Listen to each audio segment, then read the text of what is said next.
धूर्त, तू एक ऋषि की झोपड़ी में चोरी करने आया था। तुझे ईश्वर का जरा सा भी डर नहीं है? मामा माफ कर दीजिए बाबा, मुझसे भूल हो गई। मैं आपका अनाज यहीं पे छोड़ देता हूँ, बस आप मुझे जाने दीजिए बाबा, जाने दीजिए। अगर मैंने तुझे माफ कर दिया तो तू इस अन्न का मोल नहीं समझेगा जो तूने मेरे घर से चोरी किया है। इसीलिए मेरा यह श्राप है कि तू इसी वक्त तोता बन जा। वो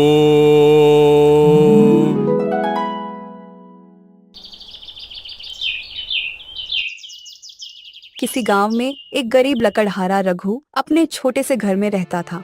वो जंगल से लकड़ियां काटता और उन्हें बाजार में बेचकर अपने 2 वक्त की रोटी का बंदोबस्त करता था। लकड़ी का गट्ठर बनाऊंगा, बाजार लेकर मैं जाऊं। अरे ये क्या, दात तेरे की, आज तो बस इतनी सी ही लकड़ियां इकट्ठा हो पाई। चलो ऐसा करता हूँ कि अभी के लिए इनको बांध कर रख देता हूँ। कल सवेरे ढोलू के साथ फिर जंगल जाकर और लकड़ियां काटूंगा। वैसे भी इतने कम लकड़ियों को बाजार ले जाने से कोई फायदा भी नहीं होगा। ऐसा सोच रघु लकड़ियों का एक गट्ठर बनाकर किनारे रख देता है। अगले दिन सुबह होते ही वह अपने भरोसेमंद गधे ढोलू को साथ लेकर फिर से जंगल की ओर चला। मालिक, मैं क्या बोल रहा हूँ, जंगल में अब ज्यादा सूखे पेड़ तो रह नहीं गए। कहीं ऐसा ना हो जाए कि हमें थोड़ी बहुत लकड़ियों के साथ ही घर लौटना पड़े मालिक। हाँ देख ढोलू, अब मैं ये सब नहीं जानता कि कितने पेड़ बचे, कितनी टहनियां बची, लेकिन भाई परिश्रम करने के सिवा अब हम गरीब लोग और कर भी क्या सकते हैं। जैसे तैसे जो हाथ लगेगा वही लेकर वापस चले जाएंगे घर। 2 रोटी कमाने के लिए कुछ न कुछ तो जतन करना पड़ेगा ना रे ढोलू। हाँ, ये बात तो आपने ठीक कही मालिक। ढोलू को समझाने के बाद दोनों घने जंगल की तरफ चल पड़े। चलते चलते वह दोनों एक सूखे बेजान पेड़ के पास पहुंचे। अरे ओ मालिक, मैं क्या बोल रहा हूँ, जरा इस सूखे पेड़ पर नजर तो डालो। इसकी लकड़ियाँ सूखी जरूर है, मगर ये पेड़ बहुत भारी मालूम पड़ता है मालिक। अगर इसको काट कर बाजार में बेचोगे ना, दाम बहुत ठोक के मिलेगा, मतलब बहुत जबरदस्त मिलेगा। हाँ, ये पेड़ सूख तो चुका है और इसको काटने से किसी को नुकसान भी नहीं होगा। अरे क्या नुकसान मालिक, इस सूखे पेड़ को काटने से भला किसी को क्या ही नुकसान हो सकता है मालिक। आप तो पेड़ काटो, नहीं काटोगे तो अपने को नुकसान हो जाएगा। वाह वाह वाह वाह, ये कैसी बातें कर दी तूने ढोलू। अरे ये पेड़ है, पेड़। अरे पेड़ पर चिड़ियों का घोंसला हो सकता है, गिलहरियों का घर हो सकता है, बंदरों के खाने के लिए फल हो सकते हैं। ऐसे ही पेड़ से जुड़े कई सारे जीव हो सकते हैं। हमें सिर्फ अपने बारे में नहीं सोचना चाहिए। वाह वाह वाह वाह मालिक, वाह, तुझसे कमाल हो मालिक। आप तो अपने साथ साथ सबकी फिक्र कर ले हो। आप बहुत दयालु हो मालिक। खैर, अब इसको तो काटो, ये सूखा पेड़ है और इससे तो किसी को कुछ नुकसान भी नहीं होगा। हाँ, ये बात तूने ठीक कही। अभी इसको काटता हूं मैं। लगता है आज अच्छी लकड़ियों की व्यवस्था हो जाएगी। वह कुल्हाड़ी उठाकर जैसे ही पहला वार करता है, तभी पेड़ से एक आवाज आती है। अरे रुक जाओ रुक जाओ रुक जाओ, मेरा घर नष्ट मत करो। अरे ढोलू, ये आवाज कहाँ से आई? यहाँ तो हमारे अलावा और कोई भी नहीं है। तभी उसी पेड़ की डाल से एक तोता रघु के सामने आता है और रघु से गुहार लगाता है। मुझ पर दया करो, कृपया मेरे घर को नष्ट मत करो। रघु चौंक जाता है कि वह तोता होकर भी इंसानों की भाषा में कैसे बोल रहा है। रघु आश्चर्यचकित होकर पूछता है, तुम तो एक साधारण से तोता हो, फिर इंसानी भाषा में कैसे बोल सकते हो? हाँ, मैं एक श्रापित तोता हूँ, जिससे मैं इंसानों की भाषा में बात कर सकता हूँ।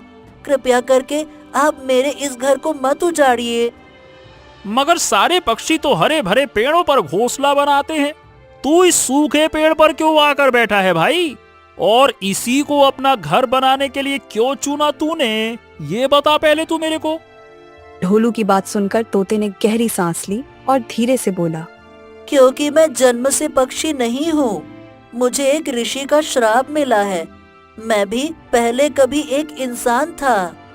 ढोलू और रघु दोनों चकित हो गए। उन्हें तोते की पूरी कथा जानने में बहुत रुचि आने लगी। क्या बात कर रहे हो? तुम पहले इंसान थे? मैं कुछ समझा नहीं।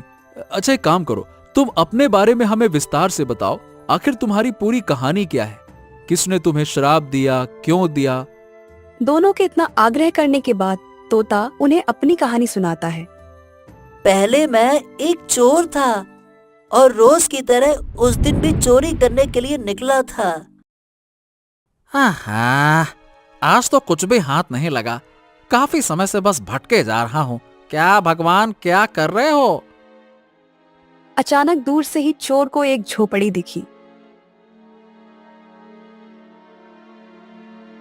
अरे वाह, इस झोपड़ी में तो कोई है ही नहीं। अंदर जाकर देखता हूँ। चोर जब अंदर गया तो उसने देखा झोपड़ी खाली थी। बहुत अच्छा मौका है, जो हाथ लगे लेकर निकलता हूँ। काफी ढूंढने के बाद भी चोर को ज्यादा कुछ नहीं मिलता और वो निराश हो जाता है। ओहो, मालूम पड़ता है कि यह किसी फकीर की झोपड़ी है।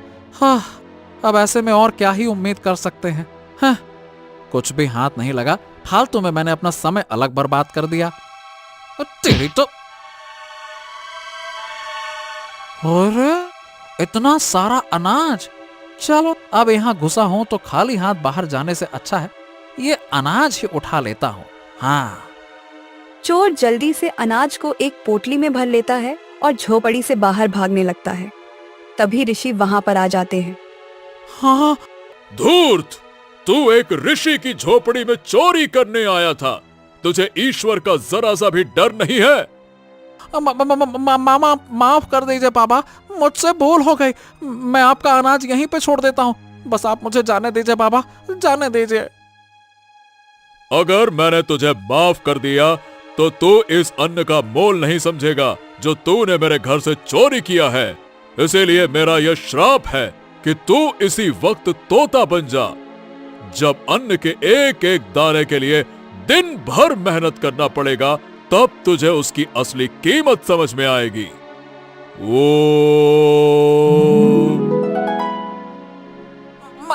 महाराज, महाराज, मुझसे बहुत बड़ी भूल हो गई।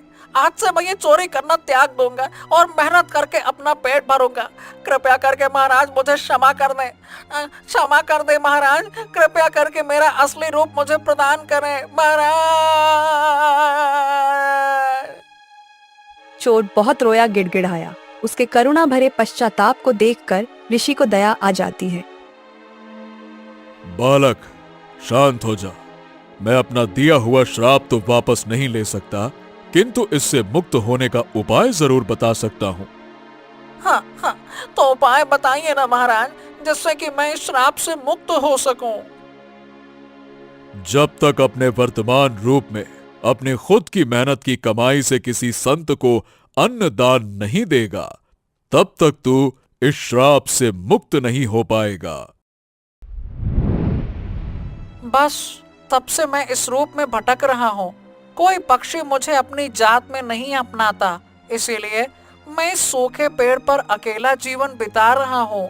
आप कृपया करके इस पेड़ को मत काटिए, वरना मैं कहाँ जाऊंगा। तोते की ये कहानी सुनकर रघु का मन द्रवित हो गया। उसे तोते पर दया आई। उसने कहा, तो ये बात है। तुम मेरे साथ चलो। जब तक तुम्हें मुक्ति नहीं मिलती, तुम मेरे साथ रहो। यहाँ इस जंगल में अकेले मत भटको। क्या? मगर मैं आपके साथ कैसे चल सकता हूँ? तेरे भी बड़े नखरे हैं रे भाई। कभी चल नहीं सकता, कभी पेड़ नहीं काटो। अरे चलना रे भाई। वैसे भी घर में मैं और मालिक ही रहते हैं। तुम्हारा जंगल में कोई है नहीं और हमारे गांव में हमारा कोई है नहीं। हम सब साथ में रहेंगे। कुछ नहीं तो घर की पहरेदारी ही कर लिया करना।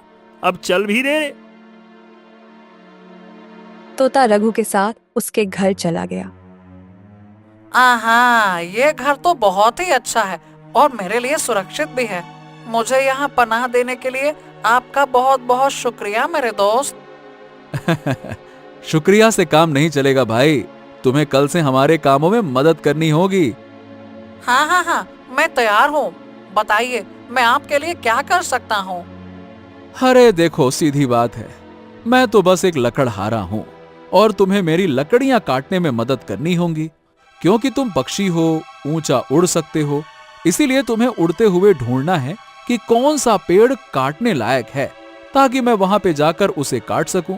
फिर मेरा प्यारा दोस्त ढोलू उन लकड़ियों को अपनी पीठ पर लाद कर बाजार तक पहुंचाएगा और उन्हें बिक्री करके हम अच्छा खासा मुनाफा कमाएंगे।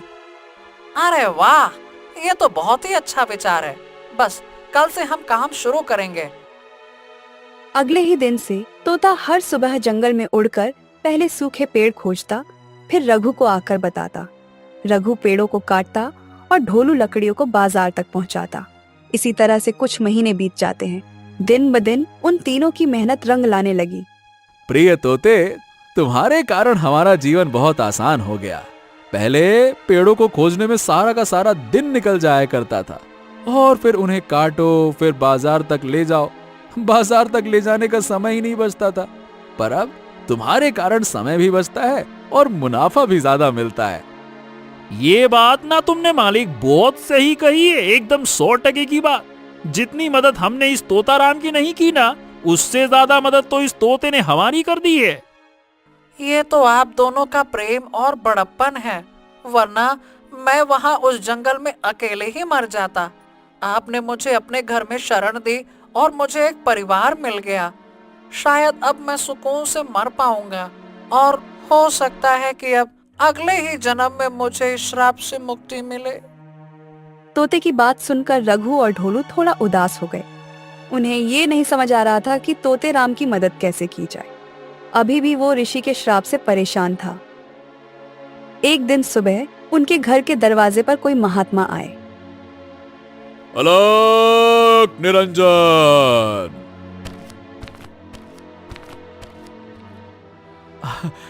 प्रणाम बाबा। कहिए बाबा, मैं आपकी क्या सेवा कर सकता हूँ? बच्चा, हमें बहुत भूख लगी है। हम यहाँ से गुजर रहे थे तो तुम्हारे घर के खुले दरवाजे देखकर रुक गए। क्या कुछ भोजन मिलेगा? हाँ हाँ हाँ बाबा, बिल्कुल। आप अंदर आइए, मैं अभी आपके लिए कुछ खाने को लेकर आता हूँ। बाबा आसन पर बैठ जाते हैं। ढोलू और तोताराम जंगल में पेड़ ढूंढने निकले थे। रघु बाबा को अच्छे से भोजन कराता है। वाह वाह वाह वाह वाह वाह, भोजन करके तो मेरा मन बहुत प्रसन्न हुआ बच्चा। इस भोजन के फलस्वरूप मैं तुम्हें कुछ देना चाहता हूँ। बताओ बच्चा, तुम्हारी कौन सी इच्छा अधूरी है, मैं उसे पूरा करूंगा। बताओ। ऋषि की बात सुनकर रघु सोच में पड़ जाता है। कुछ सोचकर वो बोलता है, मेरे पास तो सब कुछ है बाबा। हाँ, लेकिन मेरे साथ एक तोता रहता है। उसकी कहानी मन को विचलित कर देने वाली है। आप उस पर कुछ दया करके उसकी मदद करें बाबा, बहुत कृपा हो जाएगी। हाँ हाँ, क्यों नहीं क्यों नहीं, कहो क्या कहानी है उसकी। रघु बाबा को सब कुछ कह सुनाता है। तोते की पूरी कहानी सुनने के बाद इस विषय में तुम बिल्कुल भी फिक्र मत करो बच्चा। इसके अलावा मांगो, तुम्हें क्या चाहिए? नहीं बाबा, मुझे और तो कुछ नहीं चाहिए। बस आप इस तोते के ऊपर कृपा करिए। बाबा, क्या आप इस तोते के ऊपर कृपा नहीं करेंगे? बाबा कुछ और कहते, इसके पहले ही तोताराम और ढोलू वहां आ जाते हैं। बाबा को देखकर तोताराम चौंक जाता है। बाबा, आप यहाँ कैसे? तोताराम, क्या तुम इन्हें जानते हो? हाँ, ये तो वही ऋषि हैं जिनके श्राप से मैं तोता बना। इन्हीं के घर में मैं चोरी करने गया था। तोताराम की बात सुनकर ढोलू और रघु दोनों हैरान हो जाते हैं। मैं समझ नहीं पा रहा हूँ बाबा, आप यहाँ अचानक कैसे? बेटा, आज से तुम इस श्राप से मुक्त हुए। तथास्तु। ऋषि के ऐसा कहते ही तोताराम वापस से इंसान बन जाता है। हाँ, अब यह सब कैसे हुआ बाबा? आपने तो कहा था कि मेरे खुद की मेहनत से अन्न दान से ही श्राप मुक्त हो सकता हूँ। बिल्कुल सही कहा था कि जब तक तुम अपनी मेहनत की कमाई से किसी संत को अन्न दान नहीं दोगे, तब तक तुम्हें मुक्ति नहीं मिलेगी। और आज मैंने इस घर का अन्न खाया है।